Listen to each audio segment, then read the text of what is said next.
Welcome to the Frequently Asked Questions podcast. Fuzzy and Quincy. Fuzz. That's a good one right here. This is our first Oscar Award winner. Yes. We have an Oscar. You know what? That's real. Bro. We leveling up, bro. He is the first rapper with an ego.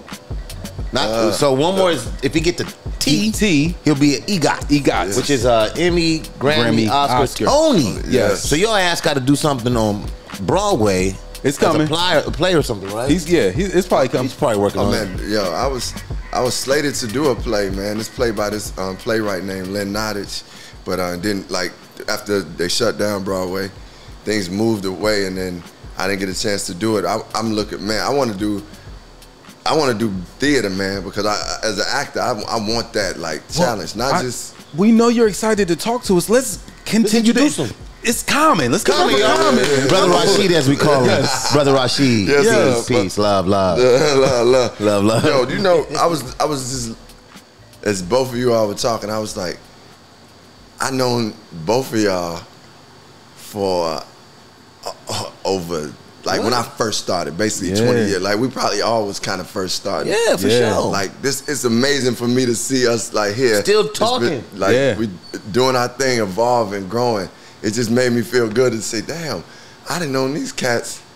Like I told Q, I said, me and Common when I started doing street promotion, I was working his first project. That's crazy. Dude, you took me when you came to LA. Yeah. You took me to Farside Manor. That's when like Big was a bodyguard. You took me you took me all around that. Like you was the first person I like really knew in LA. Yeah. It's crazy. But I was like, oh, this is dope, because I really loved Common's album. I was like, this is dope. I could promote this. I'm really a fan. Like, but we was running around like, he was just cool as fuck. At the time, he was drinking a Heineken. He was on Heineken. Can we set the scene? If you just listen to the audio, please check out FAQ Podcast, YouTube, and Instagram. Yeah. You have incense. What's this? I got this Palo Santo. It's called Palo Santo. You know, it's like it bring the good energy in, remove the bad energy. It's like from the trees in Peru, man. You know, I was lighting when we was out in Yellow Springs. The Yellow Springs, Yellow Springs. What? In fact, Donnell monkey ass. Donnell, like I started lighting these Palo Santos, and Donnell Rollins basically was like, "Yo, I'm gonna pack this smart stick." He got a pack. He got his own brand of Palo Santo. So where can you get these these rich people sticks from? They actually them earthy. You know, a lot of earthy people like love this, but you know, you can get them at like the Whole Foods. You can get them at those places that sell incense. Okay. You know, sometimes in places that sell crystals, but you know, a health food store got them. Palo Santo. But he also lit some incense. Yeah, he got the vibe all the way right. Yeah, bro. Hey, to me, one thing I've learned, man, is like no matter what, man, go in there and set your vibe. Like create your vibe. Be who you are. Like no matter who you with, be who you are, man. So do you like this when you're driving also? I'm just, man, I be driving. People be thinking I got a blunt because I be holding it like driving, like riding out. Like, yo, people looking at me and they see the smoke coming through the car. They like, oh, that nigga coming smoking.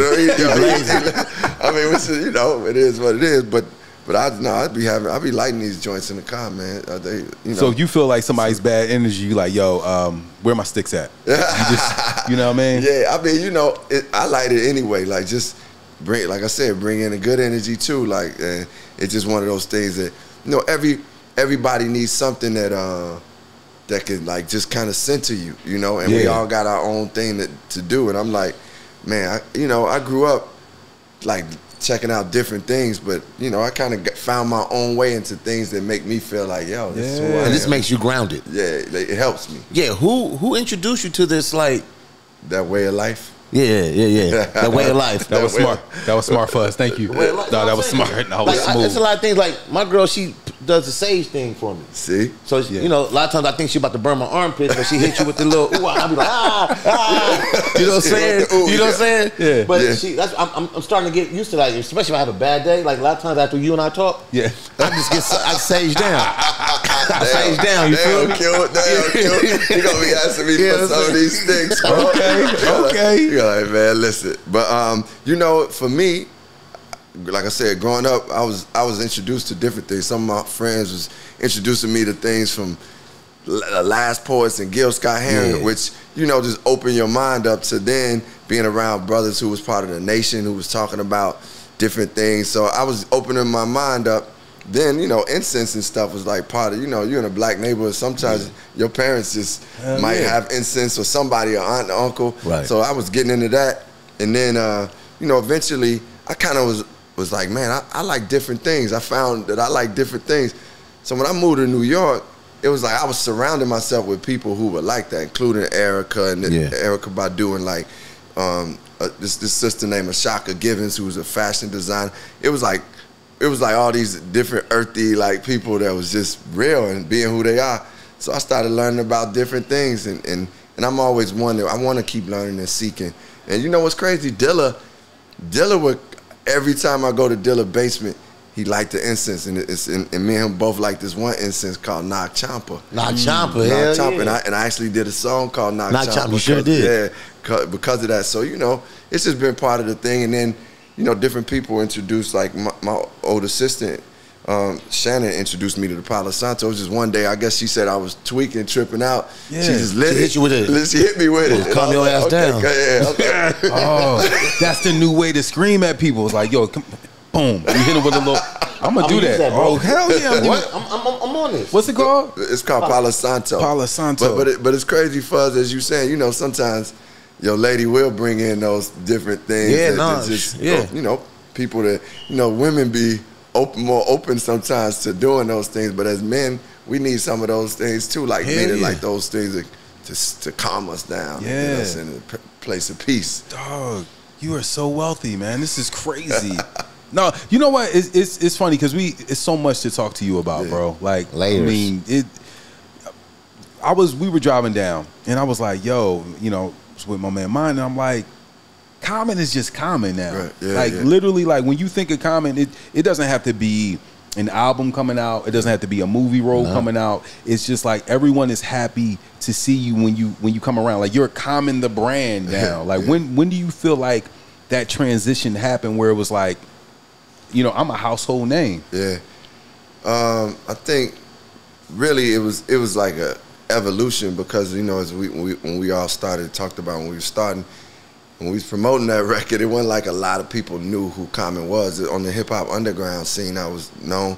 But it actually allowed me to build up more character within myself and know that this was going to be a journey. This ain't like you come out with a record, and you got a video and your life just changes. No, it was like, no, this is a real grind. This is a real, like, it's the ups and downs of the business. You got to learn things and figure out ways to expand and become a brand. Back then, we wasn't saying brand, but it was like, but how do you get your name out there and let people know what you're about? And I started doing it through the music, but then I think my music also was just a reflection of who I am. So people started being like, okay, this the music too, but we actually like the person too. Absolutely. And then, you know, I think the combination of me like pursuing acting and really studying acting and learning, you know, that world, and, you know, continuing to do that. When I started getting in movies, it made people who didn't know me as a musician know something about me. And then they were like, okay, well, we see this guy over here. And then somebody might say, you know, he does music. Like, you know, a chef I work with was just telling me, you know, her son and his friends was like, yo, that's dude from John Wick 2. Like, they don't know. That's the entry point. Yeah, that's the entry point. So I think as far as the brand goes, and when I started realizing, oh, this, you know, more people are starting to know me, it's the combination of things that I'm doing out there. Like it might be a Microsoft commercial that I'm doing, you know, and then it might be a film that I'm in. Like I did a TV show, bro, that it was called Hell on Wheels, and it's like a Western. It was like, you know, in the 1800s it took place. The people that come up to me and say, "Man, I liked you in that," they don't know nothing about Common or rap. Like I'm talking about country, southern white cats that, like, you know, middle America white cats that be like, "Yo, my daughter, my son, we sat down and watched Hell on Wheels."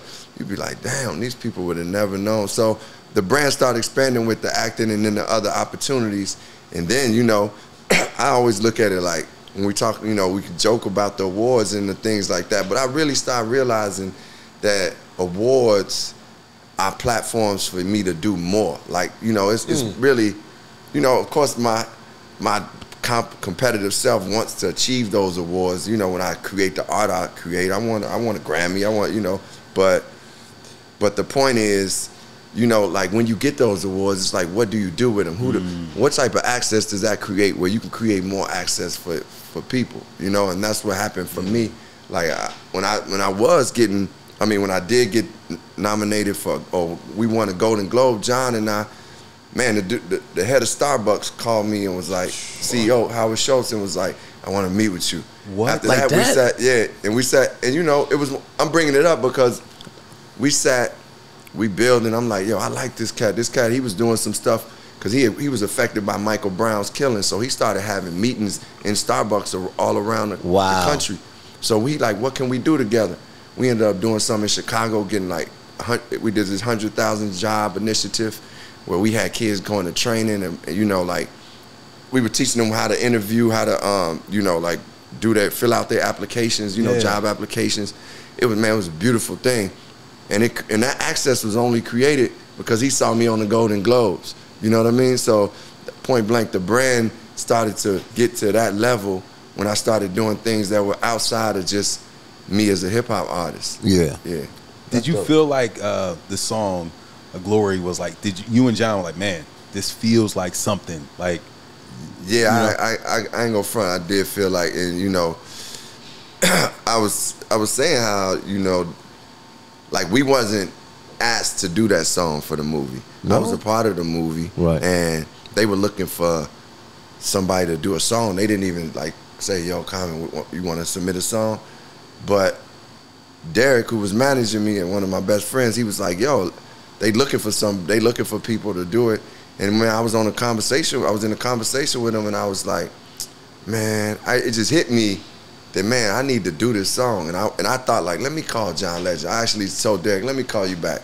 And I called John and was like, yo, brother, I'm in this movie, and this is what it's about. It's about Dr. King and the people of the movement, and they not looking for a song, but let's do a song. And I text him 3 titles, and Glory was the last title. He said he got sparked from that. Like, he was in London. He wasn't even, he's got sparked, and he recorded it in, like, he started recording the melody in his phone, went to the studio that Wednesday, and he sent me the music back. When I heard the music, I was like, oh, this is something, man. And I just sat and took my time with the rap. I wanted it to be like something that was almost like a speech. Like I was thinking about what would Dr. King, how would Dr. King, you know, approach this, you know, in a way, because I felt like that was the time where, you know, Michael Brown had just got killed, and a lot of things was going on. So I felt like I wanted to say some things that really were meaningful, and that's the first song,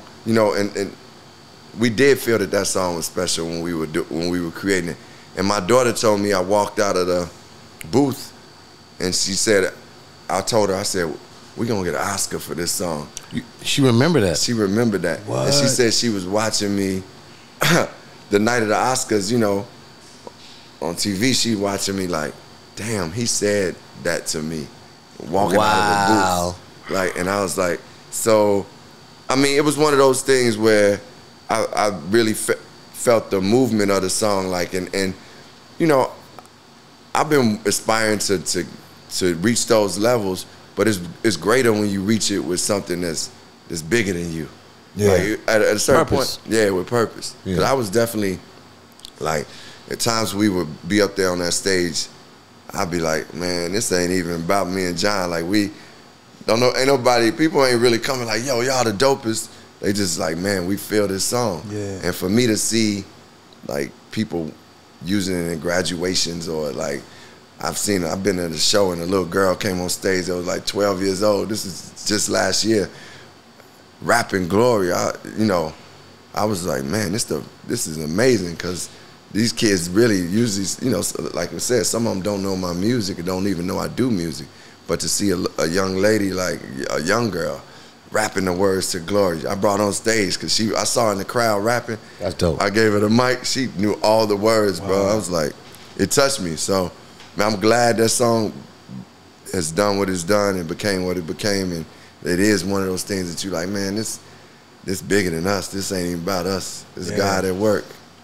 That's crazy, man. I mean, dude, let's go back. I mean, because Fuzz, you said you worked the first. This is when Common was Common Sense. Yeah, yeah. You know, I won that. How could I borrow $1? I won that tape from the radio station. You did? Yeah, I won that. I was like 14. I won that tape from the radio station. Like, they gave me like a bunch of tapes, and that was one of the tapes. That's how I was introduced to Common. Really? But you worked the record. Like, yeah. Fuzz, give us some dirt. Who was Common back then? Was he? Did he have sticks? Was he selling drugs? Nah. He was a hip hop head from Chicago. Give him the dirt. I didn't have no dirt. He just was always. You know, we took him to all the hip hop spots, like, you know. But Common was just everybody wanted to be around him because he can spit, he can rap. Yeah. And you always had that. I always felt like, I said, you always have that in you, that fire. Like, I grab that mic, I'm going to blaze it. Yeah, yeah. That's how he was when he was younger. You know what I'm saying? I was like, when he was younger. But we were all younger. Yeah. But that was the first project that Can I Borrow $1? And what's funny is that we fast forward, you know, me and Rashid still cool. Then No ID was a part of that project. You know what I'm saying? Yeah. I mean, early, like. No ID was, y'all understand, like, me and Dion known each other since 4th grade. Like, me and No ID. That's like my homie since 4th. Like, his father used to pick us up from school. No. You know, and we hooped together. I mean, we've been through life together. Like, just like, that's, as he one time said, man, the day ones, you don't lose them day ones. You know, like, and he's a day one for me. Like, him, Derek, like, those cats that those are cats that y'all know that Derek was my manager, Dion was the producer. We was just coming up together, trying to figure it out. Just trying to figure it out, bro. And Dion was always like, really pretty much just, I would just say, one of the most intelligent people and like gifted people that I've been around as kids. We was like, this dude didn't have to study. He just come in and be knowing all type of stuff. He could play saxophone. He was good with music. He was DJing. Yeah. So he ended up becoming the producer of that Can I Borrow $1, him and Twilight Tone. And then, you know, he produced my next 2 albums. Then we came back and did more albums. So yeah, that's my guy. And man, I love him, man. You talking about like hunger. He always challenges me, bro. Like, he always pushes you, man. He gonna ask a question that have you stumped like, damn. But that's just crazy. Like, I'm just learning that you and No ID knew each other since 4th grade. That's like, usually there's like one person in a 15-block radius, right? But like, that's your man. Yeah. Like, and y'all both legends. Give thanks. Yeah. Do y'all ever like sit back and like look, just like, bro, I can't believe we here, dog. Nah, man, like Dion is one of them people that No ID is a person that's like, me and Fuzz was just saying, he always gonna ask you a question. Are you getting better? And I'm one of them people that want to get better. Yeah. Like, it's never a moment where I can really be like, oh man, I made it, I'm done. Like, I could just sit back and not do anything else. I always feel like as long as I'm breathing, I want to be growing. Like, right. And getting better as an MC, getting better as an actor, as a father, as a friend, leader, a listener, all the things that are important to me, I want to be better at. So he definitely will challenge you. Dion asked a question in the studio, like, all right, what's the song, what you talking about? Yeah. You like, damn. Yeah. I remember he told me, I think he sparked J. Cole to write that song. What's the song J. Cole did about Nas that, like, I shouldn't let Nas down? Yeah. I think that was a conversation that him and Dion had. Sound like it. In the studio. Wow. Like, he must have played him something, and Dion was like, what you think Nas would think of this? And I was like, yo, but that sparked a dope concept. Hell yeah. Yeah. Dion, he's the Yoda of it. Yeah, man. We called him Yoda. Call him Yoda, man. We've been calling him Yoda since we was like in high school, like, or somewhere around that time. Yeah. Cause he know how to push buttons, shift things, and like he play mind games with you, mind elevation, all of it. This dude is like he's a Yoda. Man. All right, so who else? Chicago, right? So you come up with Dion. I want to talk about oh my gosh, what was the record? You talk about hip hop. Oh, come on. I used to love her. Used to love her. Talk like classic. That was for when I remember I'm sitting on my couch and I see this and I'm just watching the video and I'm like, and then at the end it was almost like a Sixth Sense. Yeah. And I'm like, yeah, man, that was a dope concept. How'd you even put that together, bro? Like that was man, that was one of them things where coming off of Can I Borrow a Dollar, you know, I wasn't getting the recognition I really was hoping for. So I was like, man, I gotta work. I was working on my skills. I was reading. I was starting to listen to new music, jazz music, things I hadn't.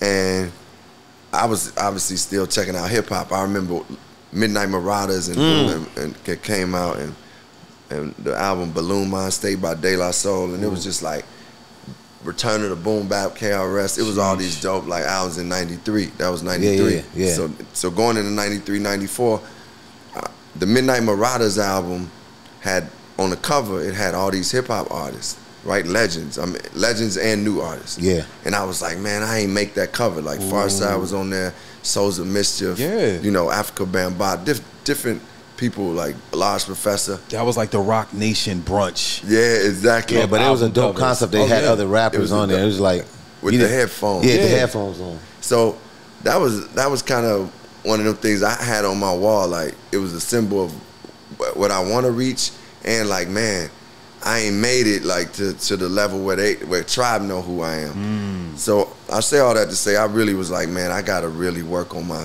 skills and come up with new things and new ideas. And No Idea giving me this beat where he sampled George Benson, and it was, I used to love a beat, but I didn't sit and come up with the concept when I actually was listening to the beat. My homies, we was up one night just kicking it. They was about to leave, and I think, you know, it was real late. Niggas was drinking, kicking it, and I remember sitting there. We were probably talking about hip hop. One of the things that it got me was, and one of the real reasons I wrote it was, I saw a lot of East Coast artists, or some East Coast artists, really imitating West Coast artists, meaning coming out saying, man, I'm hitting switches and doing this, and I was like, y'all don't really, it was a phase. Like, y'all don't do that. Like, you know, y'all from Queens, you know, you never see nobody like bouncing around. Like, not like, let's be clear, Master Ace came through and was on the West Coast. You're absolutely right. Am I right? Yeah. So I'm like, yeah. But that being said, it was just, for me, it was like, man, let's don't lose the purity of what this thing, because I always thought of hip hop, and that don't mean you can't like grow and like, but it was like you could feel the imitation was coming from the artists that were watching the success of the West Coast artists, like, and that's what made hip hop dope. Is like, for me, I knew what I wanted to know what Compton is. I know what Compton is because of NWA, right, or King T, or you know, MC8, you know, Compton's Most Wanted. I knew somewhat what Houston was like because of Ghetto Boys. Yeah, I knew what Atlanta was like because of Outkast. I knew what Queens was like because of Nas and Cool G Rap, or Brooklyn because of Biggie. And I felt like that essence of the tribes representing where we from was being lost, because of success and like the chase of success. And I'm a person, I want to be successful. I want us all to be successful, but I don't want to lose the core and the soul of what we are to do it. Like, you lose your soul to gain the world, as they say. But so I was looking at music and seeing cats doing that, and I just was like, man, this concept came to me like, man, what if I made hip hop a woman? And then I just told the story of hip hop through this love song. But you know, the irony is, like, you know, we young cats. I remember rapping that joint in the booth. I was in the booth recording, and my homie, my guy Rasan, was looking at me like, why is he talking about this girl? Like, cause you know, my homie's like, you can't be doing a love song like this at that time. Yeah. They like, why is he talking about this girl? He was looking, frowning at me. While I'm in the booth looking at him. As soon as I said who I'm talking about, y'all, is hip hop, that nigga was like, it blew his mind. And I love that you referenced the Sixth Sense. You know, that's a good analogy. Yeah, because the Sixth Sense was, the Sixth Sense came out later, but it was one of my favorite movies eventually. Wow. But Usual Suspects too was one of those movies where you get to the end and you like, oh, dang. So that's, I'm glad that song has made a mark and like shoot, even the film Brown Sugar and stuff was like kind of based on that movie. I mean, based on that song. And people, you know, that's one of the songs that the youngest that listen to 90s hip hop, they go back to that. They come back and say, yo, I messed with you on that Used to Love Her. So yeah, I mean, dude, it's Fuzz, I keep saying though, I like Common is just like you're as name brand as Apple. You know what I mean?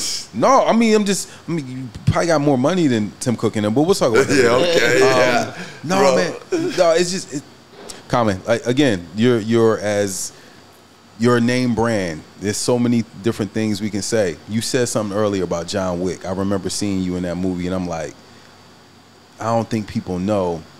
I know a lot of people. Like, again, the things you do now, they open you up to different things, different people. But I'm like, that's common sense up here, fighting, and like real serious with it. Like, tell us about how that even came about. That came about because, man, I always loved like acting and even theater. As a kid, I loved like going to theater. I was in a play that I did, and I really think I would have pursued doing more acting as a kid. But my mother, after the play, kept talking about how good my homie was, how good Derek was. Wow. So I felt like, damn, I was like, damn, I guess I ain't do that good. So I was just like, let me let that go. You'll never forget that feeling, right? Never forget that. Like, yo. But anyway, I always loved acting, movies, you know, and it was around the time where, right after the album Like Water for Chocolate, I felt like I was hitting a creative ceiling as far as music go. Like, not that I was like, oh,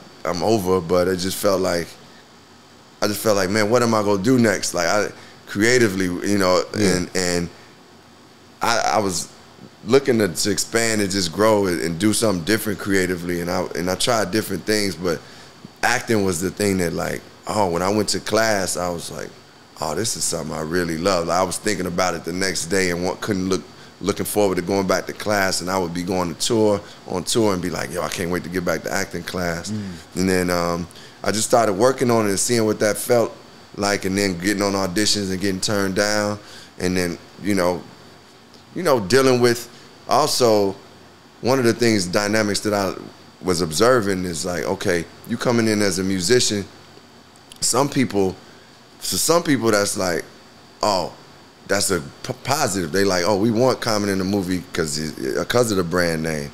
But for some directors and people, they like, we don't want to even audition him because he's a hip hop artist. Yeah.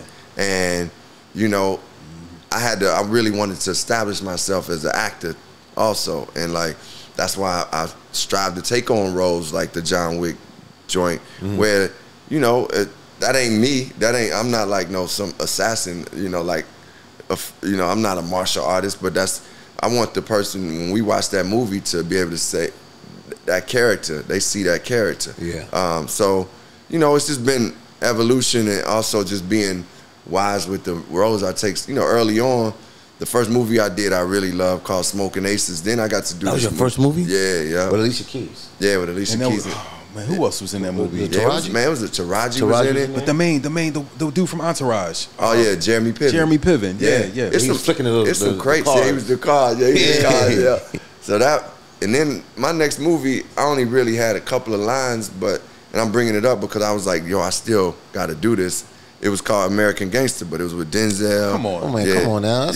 And soundtrack is nutty. First of all, that was your second. That was my second movie. But my point, I was like, man, I just need to be on this set and learn. Like, I only had a few lines in the movie, but I'm through the movie, working through the movie. I'm watching Denzel, I'm watching Ruby D. You feel like an intern, right? Yeah, exactly. Yeah. Exactly. I'm watching Ruby D, who's legendary. Yes. Russell Crowe. Really, Scott is the director. He directed Aliens, directed all these big movies. So I just, you know, really just said, man, I'm gonna pay my dues in this and not think that I'm gonna get opportunities just because I'm a hip hop artist, because that ain't actually the directors I want to work with are not looking at me in that way because I'm a hip hop artist. So I just, you know, and I still feel like, you know, now if y'all look at if you look at the Hollywood now, you seeing more black. It still can be more, but you're seeing more black productions and more black creators out there, more black stories. But man, coming into it for me, it would be that that one black guy they put in the movie. Yeah. And that was a fight to get in them roles. Man, that's crazy because even with American Gangster, if I'm correct, T.I. was your son in that T.I. movie. was my son. Yeah, like I was like, I know crazy. He had to be fooling on you on that. Yo, that was funny. I just realized that, duh. Yo, that dude was calling me. He would be joking, calling me Pops, you know, off the set. Come here, Pops. Yo, I'm like, yo, this dude, he only like maybe 8 years younger than me, something like that. But, you know, getting that role was crazy because I auditioned for another role, and they was like, oh, you too young. We want you to try out for this role. I tried out, made my tape, tried out for that role. They was like, nah, we going with somebody else. So then I just put myself on tape for another role, and they was like, you know what? We love you. We love your passion and we love your acting. So we gonna give you this role. I didn't get any other roles that I tried out for. They cast me as one of Denzel's brothers, you know, eventually. And I was like, that's all I needed to be was on the set. Like, let me get a part of this. You know what I mean? Yeah, that was a bit, I mean, that was a look. I was like, dang, and that was your second role. Yeah, second role, bro. I was like, I was geeked up. I was like, and man, I wanted to make sure I was getting into movies that I would love to watch, you know, and just and around people that I knew I could, like, that would elevate me. Like, that's one of the things I really do my best to do, whether it's in music, you know, and in movies and all the things I do artistically and as a person. I want to be around people that elevate me, man. So I want to elevate them too. Yeah. Who are you around? Like, who are you like seeking out? Like, let's just say from the business side. I'll say this. Don't try and blow your spot up. I forget who I was with, but they were like, yo, Common on the business side, like that dude he's not dumb. Like he owns a lot of stuff in Chicago. Yeah. Like, who put you on to that? Because a lot of people, when we get success, this is the first time we're the first people in our family to be able to reach these kind of levels. Like, who was that person that was like, yo, come over here and do this?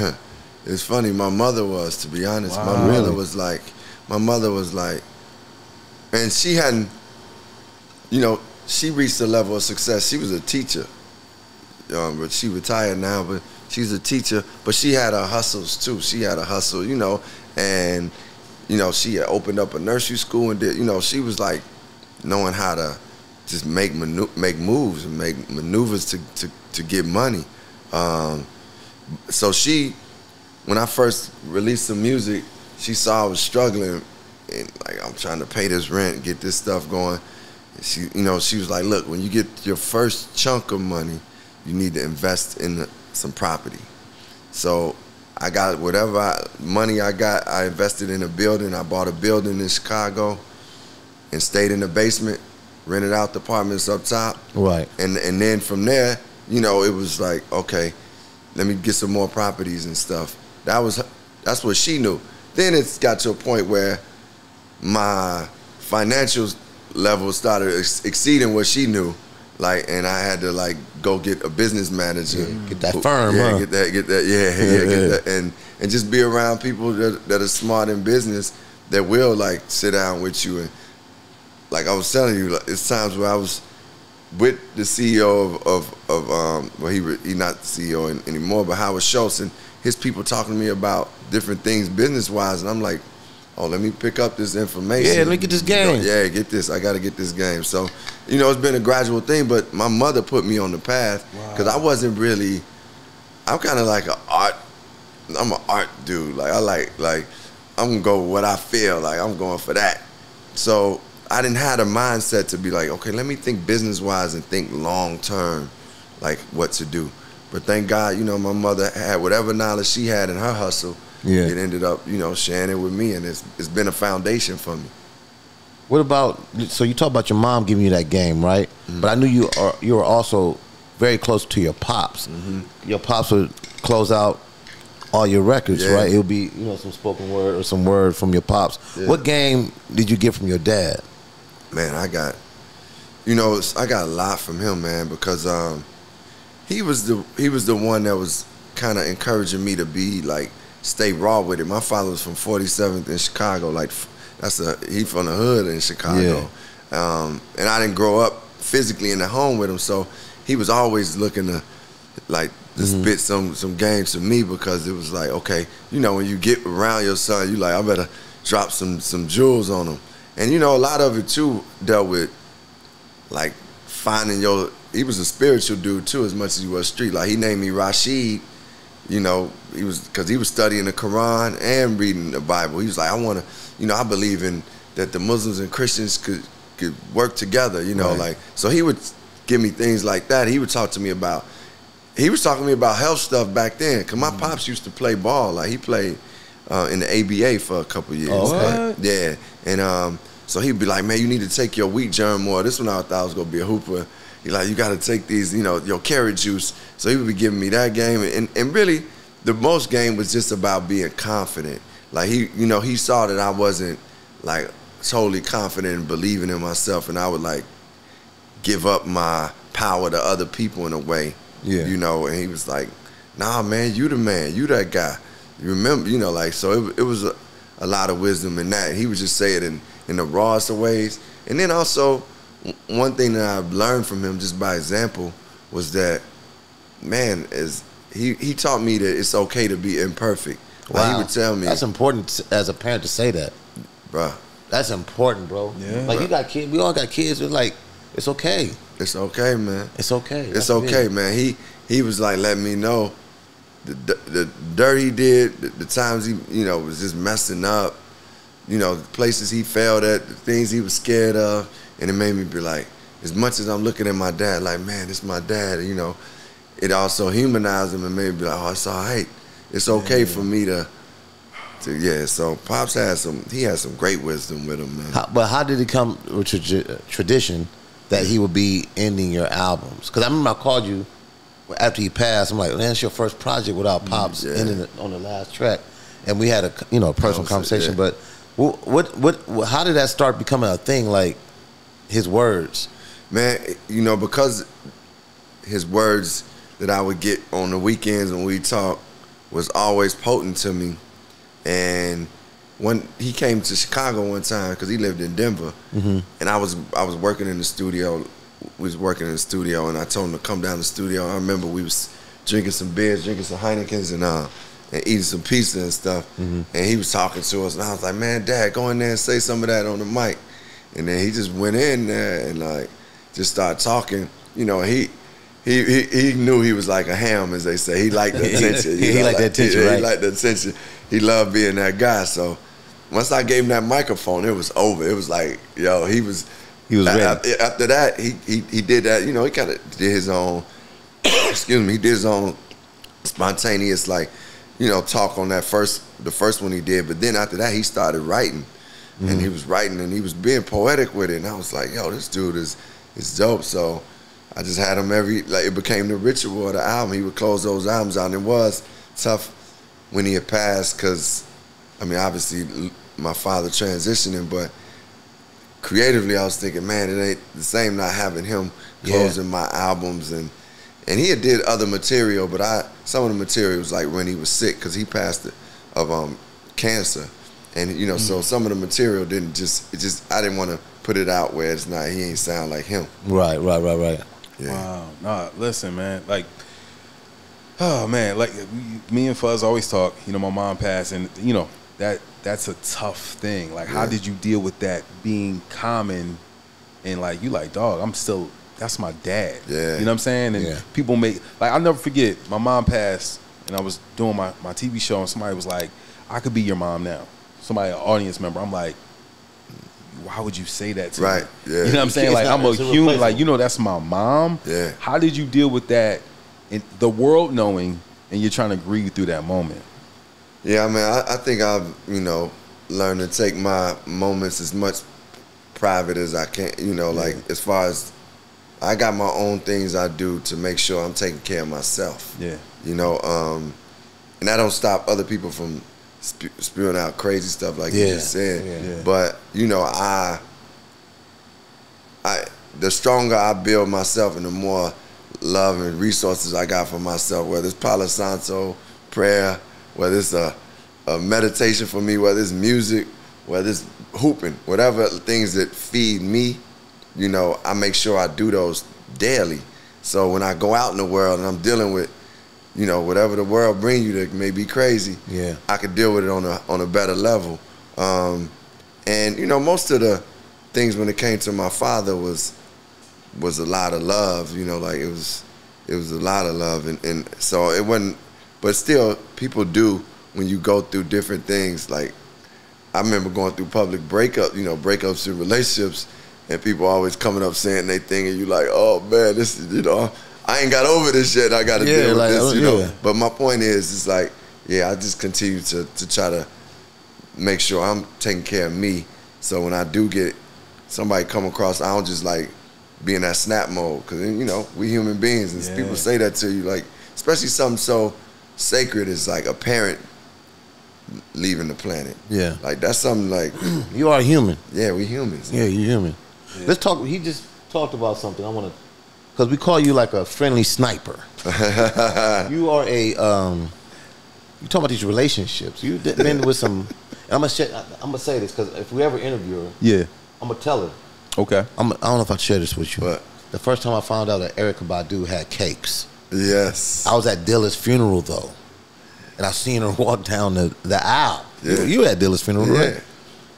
And I'm like, I'm sitting with Mr. Chop. I'll never forget this. I'm like, Mr. Chop. I'm sad, but here the scumbag came out of me. Yeah. And I'm like, yo, who's this girl with this fat ass? You know what I mean? And she turned around, she waited at somebody. I was like, that's Erykah Badu. I didn't know. Yeah.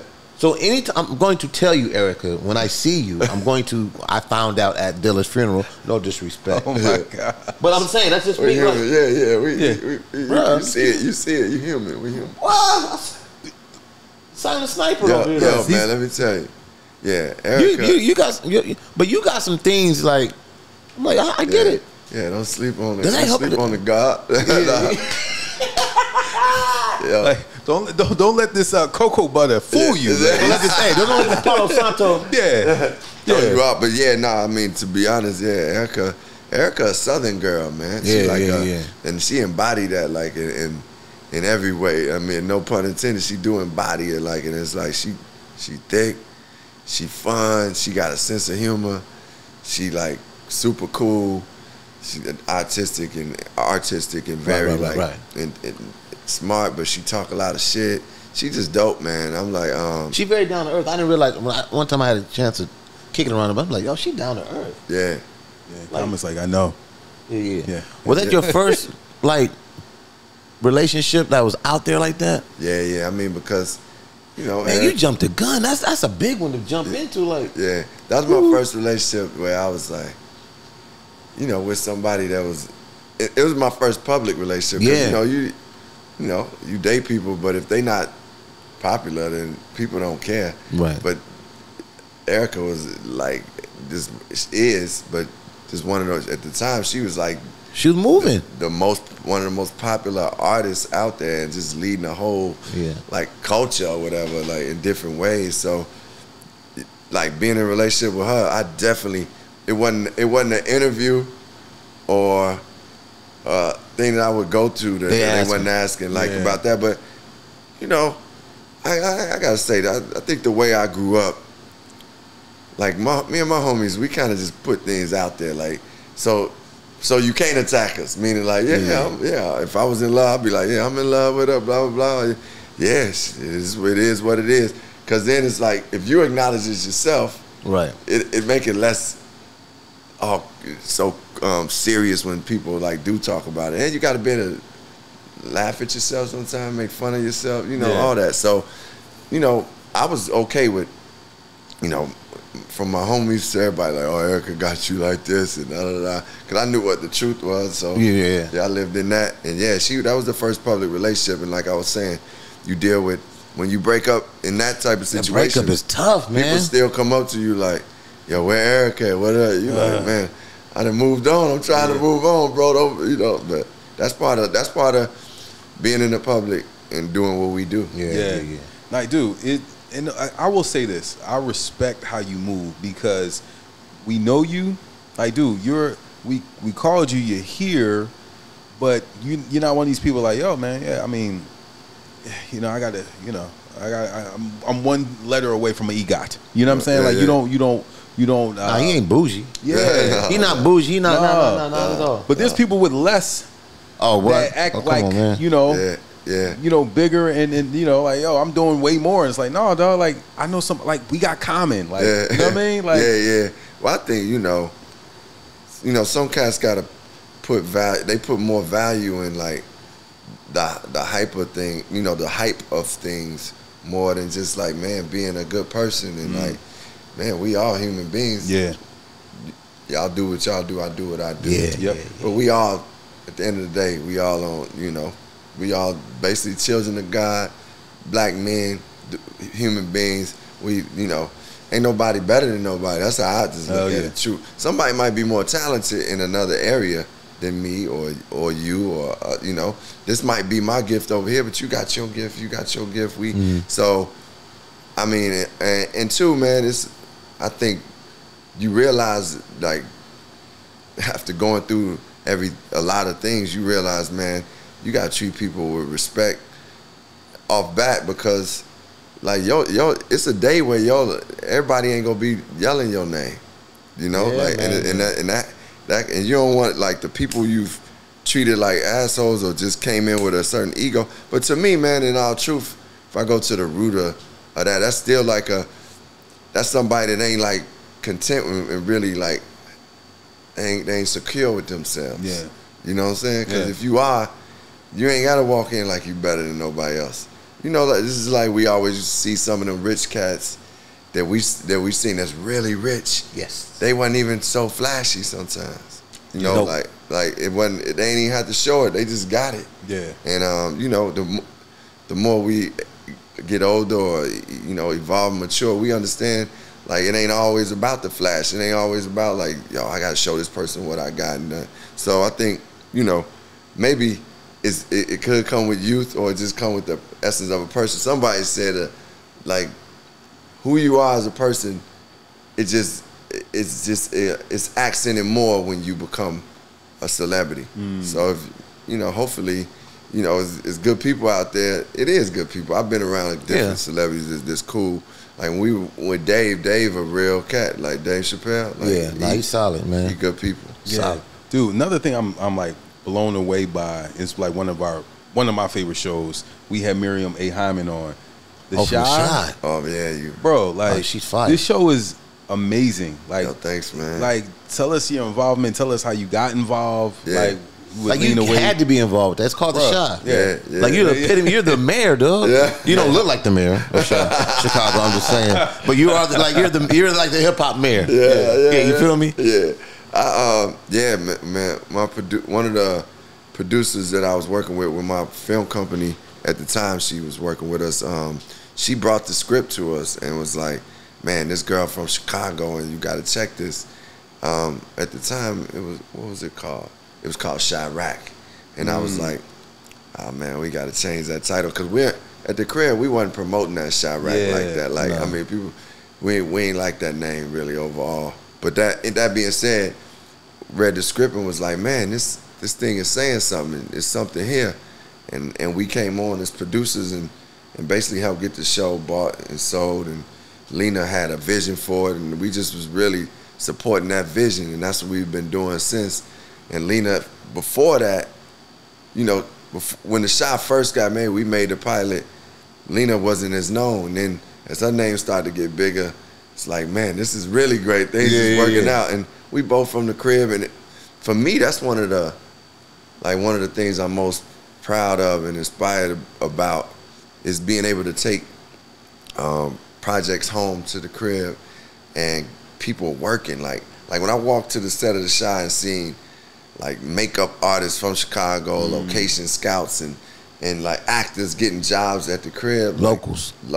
Yeah. It made me feel like, yo, this is actually employing people and bringing people work. And it's like dope. We representing the crib with the stories and being creative. And our writer, executive producer is from Chicago. It was just the right fit for me. I'm glad, you know, grateful that came across. Yeah, you can never say that he ain't did nothing for the city. Oh, and the show is amazing. I'm literally hooked on that show. Like, I would at midnight, Saturday going into Sunday, I'm watching the show. I love like that. It's an amazing, and like and we were talking to Miriam about it. Like it's not it's an ensemble cast, but every scene you can't. It's not you like just can't get. You say you can't get up and just go to the bathroom break. Like you gonna miss something. Yeah, like it's everybody is bringing it. Yeah, and man, it's just getting better and better. It is getting better. Yeah, and the actors doing their thing, man. I'm like, man, I'm like, yo, y'all embodying the whole Chicago thing, and man, we showing a variety of stuff. Yeah. So thanks for checking the show out. Yeah, I'm glad you're digging it. So speaking of what you're acting, what other shows are you a part of or movies you're working on right now? Well, I filmed a movie called Alice that is starring Keke Palmer and myself. It's a real unique story. It's this dope story about a woman that you find her in slavery and you're like, man, what's going on? I don't want to watch another slave movie.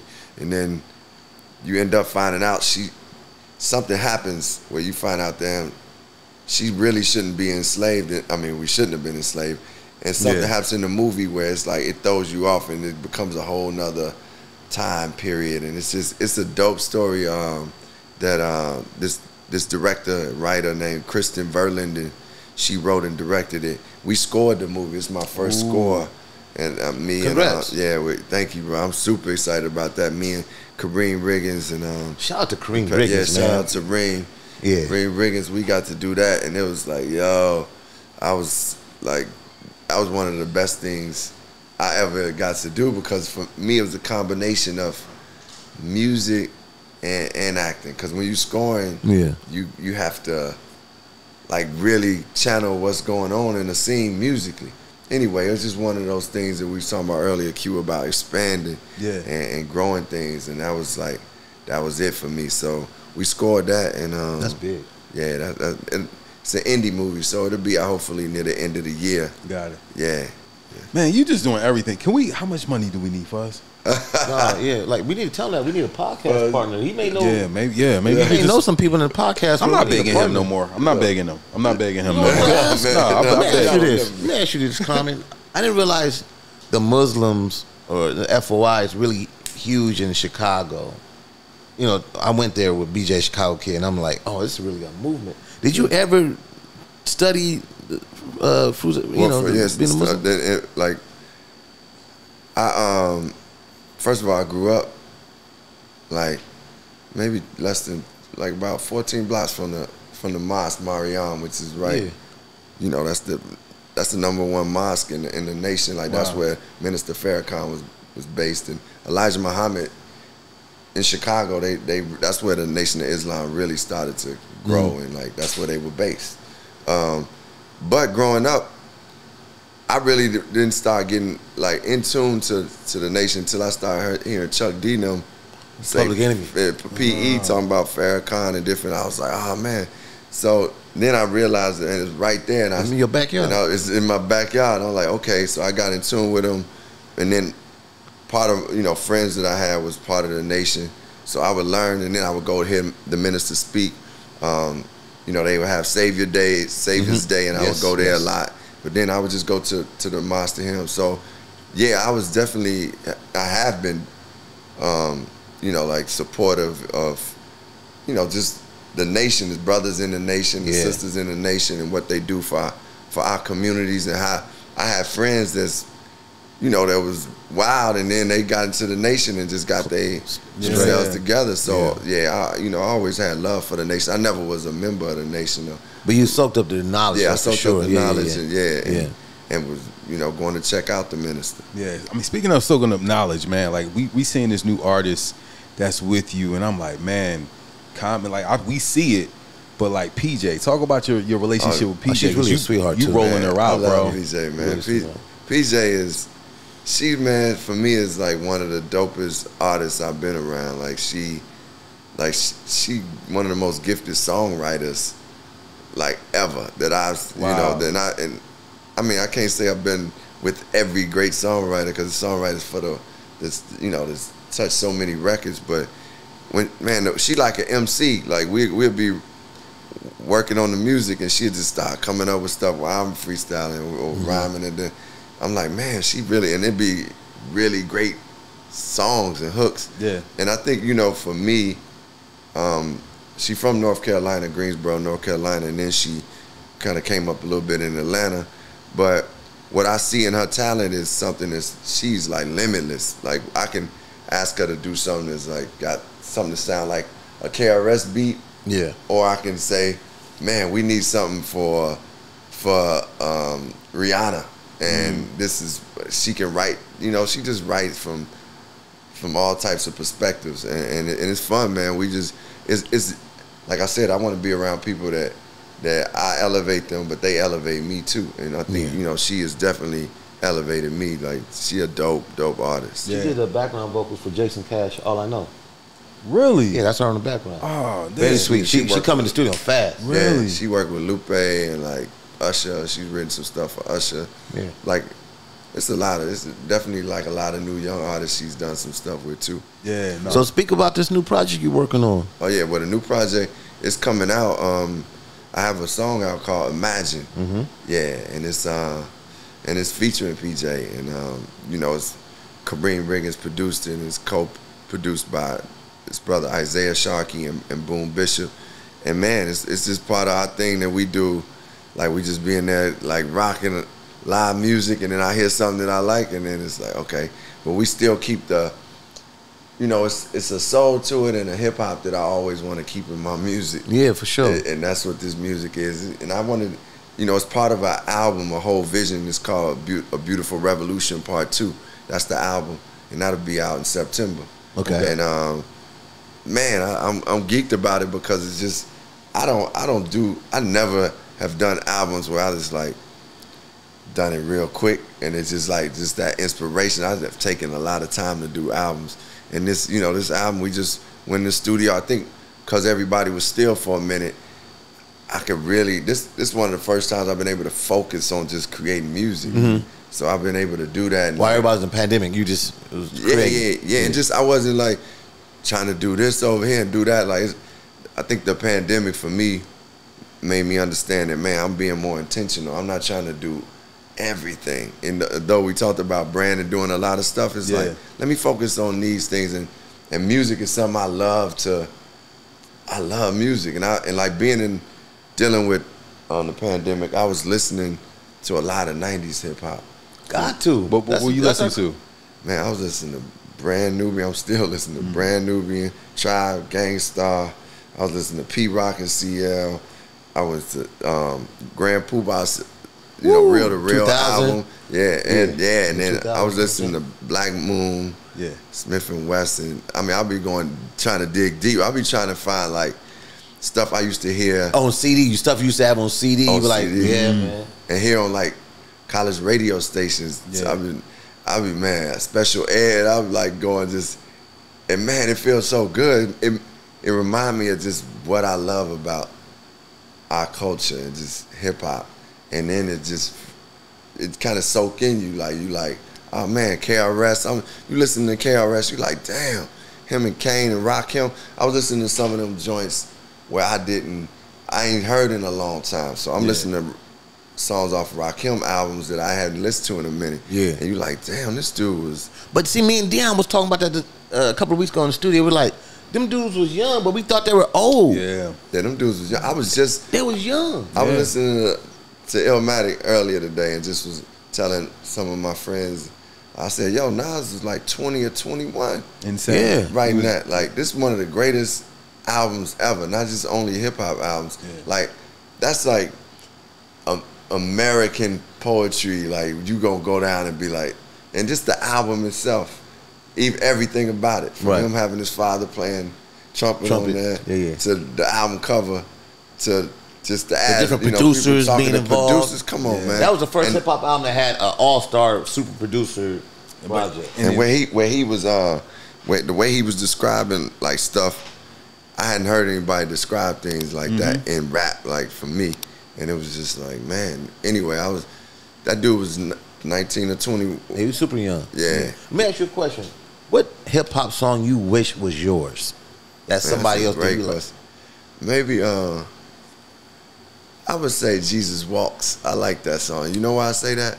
Because I still be listening to that song and be like, man, this is an incredible, like, nobody ever would, at that time, would even do a song and be like, Jesus. Say, you know, it was cool. It was cool to say, like, peace to the gods and all that. Yeah. But this dude was like, Jesus walks.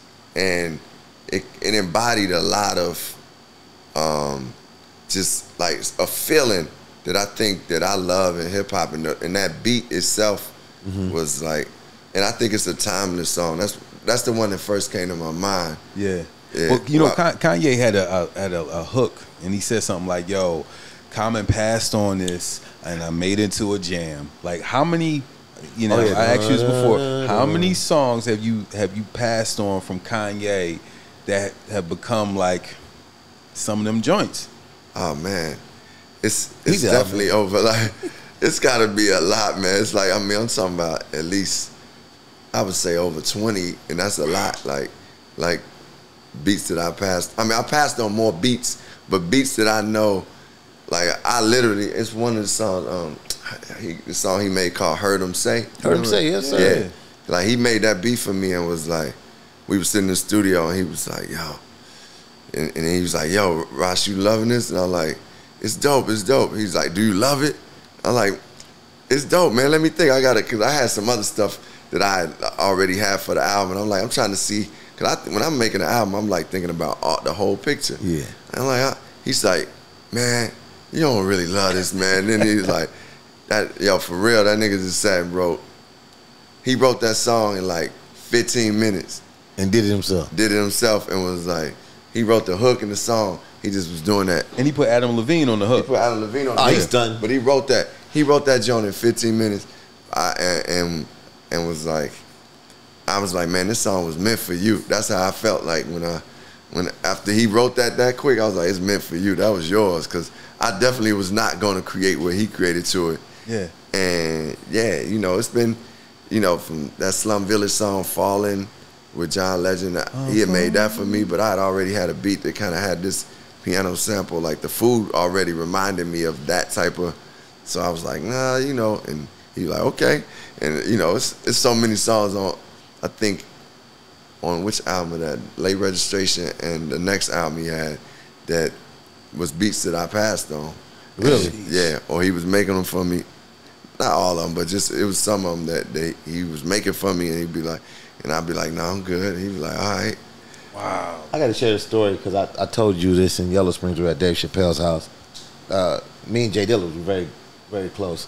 And Common, of course, Jay Dilla, they were close. And when Jay Dilla started getting sick, Jay Dilla he stayed with you, right? We were in the valley, in the roommates. But I shared a story. Me and Jay Dilla would always talk when new albums came out, right? And we would talk shit every Friday, right?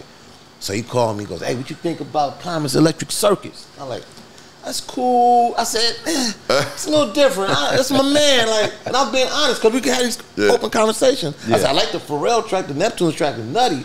I said, I think they just went a little too left on it. He said, what? Fuzzy. I said, what? He said, did you look at the back of the album? I said, what you talking about? Did I look at the back of the album? He says, I'm co-executive producer on the project.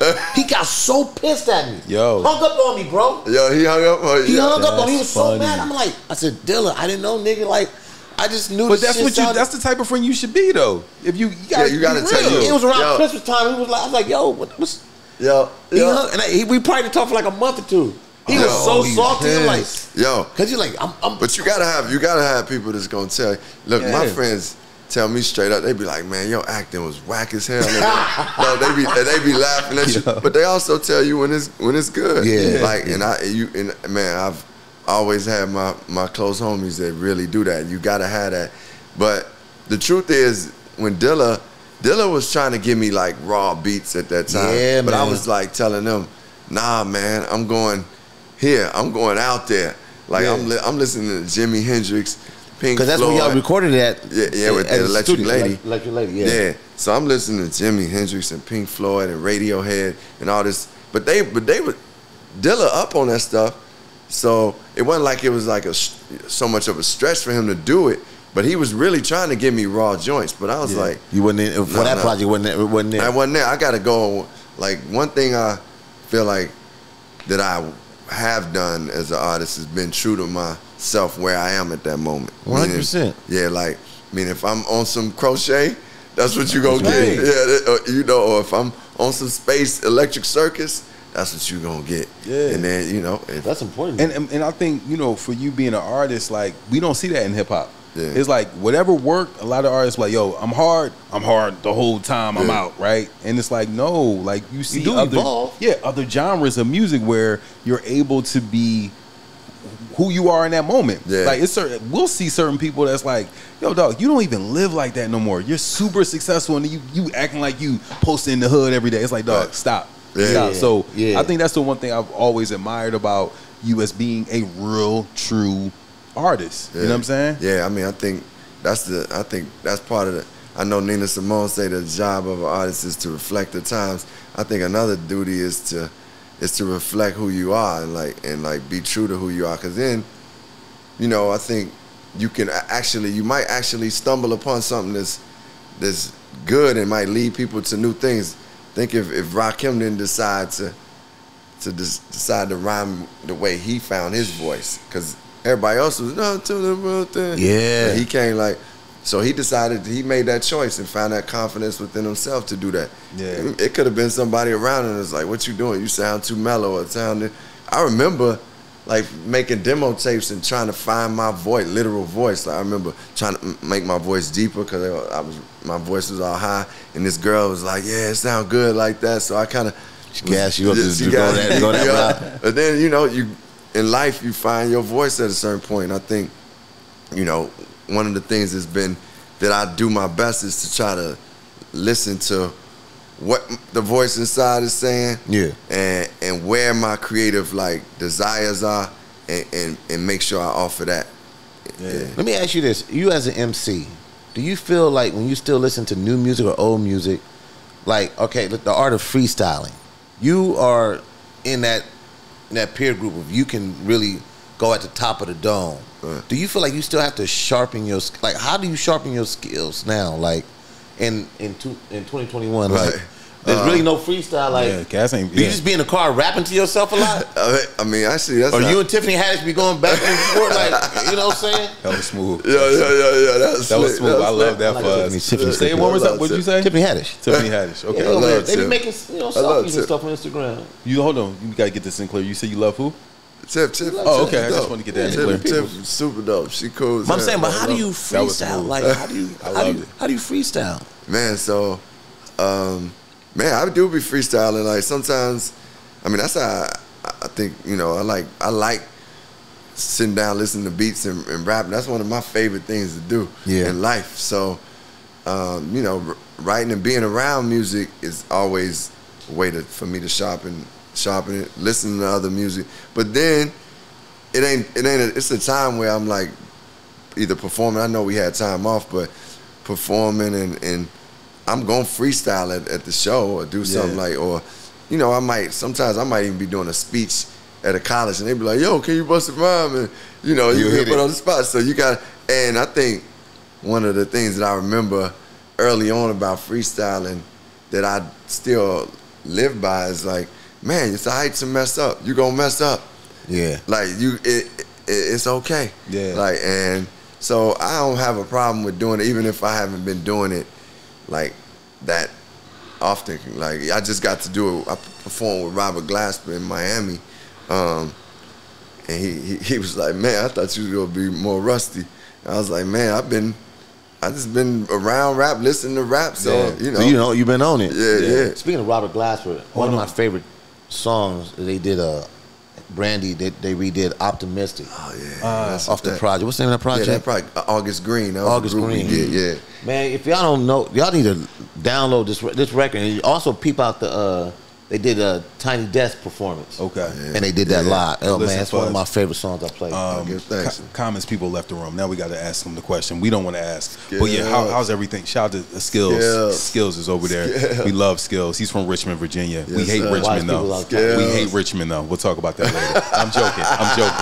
I'm totally joking. Hey, man. Tiffany Haddish. We don't want to ask, but you're in this relationship. How's the relationship with Tiff? Yeah. You know, is it progressing? We don't want to know. They want to know. Yeah. It feels weird because I'm married. Frequently asked questions. It's a I mean, look, Tiff is super dope. Like, we definitely, it's a really like good relationship for me because, you know, we got a great friendship, partnership.